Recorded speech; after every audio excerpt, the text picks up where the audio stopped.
बाकी तीन खिड़कियां आप खोलिए, पर चौथी खिड़की को कभी छूना मत। क्यों? वहां भूत रहता है क्या? यहाँ जो आता है वो हंसता है, फिर एक दिन चुपचाप चला जाता है। प्राची ने उसे हल्के में लिया, लेकिन ये शुरुआत थी उस डरावनी कहानी की जो धीरे धीरे उसका हिस्सा बनने वाली थी। 6 साल पहले इसी अस्पताल में एक और डॉक्टर काम करते थे, डॉक्टर जोशी। डॉक्टर जोशी काबिल डॉक्टर थे, लेकिन अंधविश्वास में उनका विश्वास नहीं था। एक रात ड्यूटी के दौरान उन्होंने सिगरेट पीने के लिए चौथी खिड़की खोल दी थी, लेकिन नर्स कविता वो वहां से गुजर रही थी। तब उसने वो दृश्य देखा था।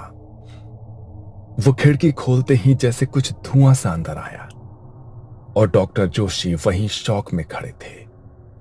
उनके चेहरे पर ऐसा डर था जैसे वो कुछ देख रहे हों जो वहां था ही नहीं। कविता थोड़ी देर के लिए वहां से गई थी, लेकिन जब लौटी तो उसने डॉक्टर जोशी को अजीब अवस्था में देखा।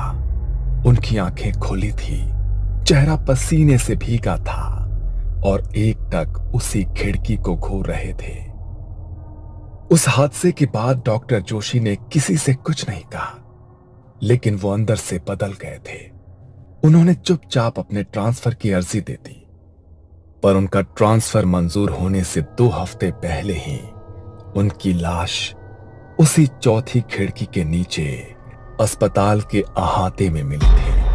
आंखें खुली हुई, शरीर में कोई चोट नहीं, लेकिन चेहरा वैसा ही भयभीत जैसा नर्स कविता ने उस रात देखा था। इस हादसे के बाद कविता ने डीन को सारी सच्चाई बताई।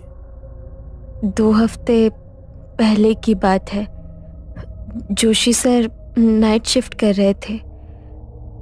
मैं वहां से वॉशरूम जा रही थी, तभी मैंने उन्हें वो चौथी खिड़की खोलकर सिगरेट जलाते देखा।